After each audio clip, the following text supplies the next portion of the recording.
Media Isn't What We Think by Carly Reeves. Pew Research reported that 64% of Americans believe that social media had a mostly negative impact on the United States of America. Social media was first invented to connect people together, but it is now tearing us apart.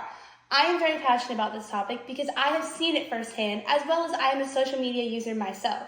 When I was in 7th grade, I had a friend that had untrue anonymous rumors spread about her, and it got so bad that she had to move schools. Social media can be used to keep up with friends, market new products, and most commonly, a sense of entertainment. However, we must realize that social media has negative impacts too. It can turn people against each other and disrupt their daily lives and patterns as well. It started as a way to connect and keep in touch. However, it has quickly become commercialized and changed. First, I will begin by talking about how social media can be addictive. Next, I will talk about how it can alter perspectives. And lastly, I will talk about how it can promote hate and inferiority. Firstly, social media can be addictive. While this might sound surprising, it is true. People often become addicted to social media because it is cheap, easily accessible, and has a psychological aspect. Lee Health Org reports that using social media can lead to physical and psychological addiction because it triggers the brain's reward system to release dopamine, the feel-good chemical. This release of chemicals can cause users to spend unhealthy time on social media. Social media addictions can also be dangerous because it can affect their daily lives. According to Lauren Rosen, Mark Carrier, and Nancy Cheever, professors with psychology experience, a social media addiction can be just as bad as a drug addiction and can cause the same severe problems, such as mental problems, withdrawal, interference with daily lives, such as jobs and relationships, and even financial issues. Social networking can easily consume a user's life. As this source points out, the people who depend on the person with the addiction can also be let down. A social media addiction can be unsafe and alarming.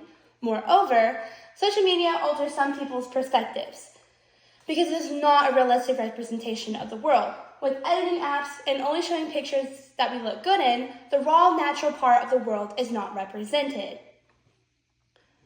Cleveland Clinic stated that a study done in Britain showed that women or non-conforming genders from the ages of 18 to 30, 90% of the participants used or have used filters or tools to edit their photos before sharing them.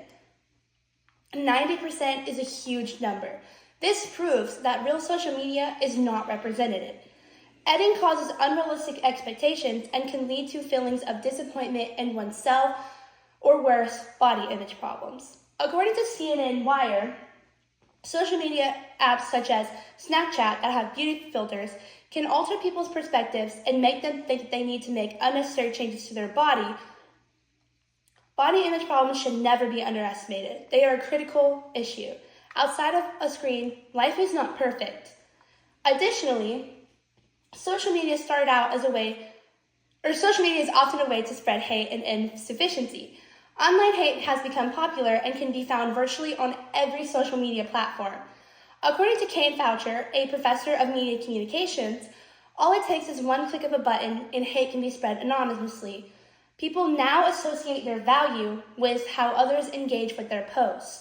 Associating value with how others react to a post can lead to having an unnecessary obsession with chasing likes.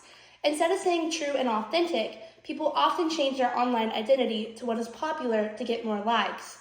According to an article written by Joseph Walther, a distinguished professor at the University of California, spreading hate on social media has now become a social activity. People are often mean on social media because they are trying to gain the attention of like-minded people. This craving of attention can lead to more and more hate being spread. They're seeking the approval from others, regardless of how it harms others. The people receiving the hate frequently start to believe it, and this can cause self-worth issues. Cyberbullying is also a problem and can cause some serious problems and has even been known to link to suicide.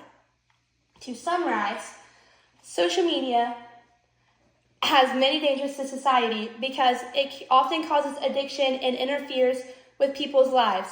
It is not a realistic representation of the world and promotes hate. Social media is impacting users negatively in so many ways, such as harming people's self-esteem. Also, social media addictions are severe, even as severe as a drug addiction, and should never be taken lightly. Moreover, social media does not accurately represent the world because pictures are often edited. Social media is not going away anytime soon, so we as a society must be educated on the dangers and try to prevent them. We must be on the lookout for dependency and chasing fame. Let's use social media to build each other up, not tear each other down. JR once said, the more social media we have, the more we think we're connecting, yet we are really disconnecting from each other. Thank you.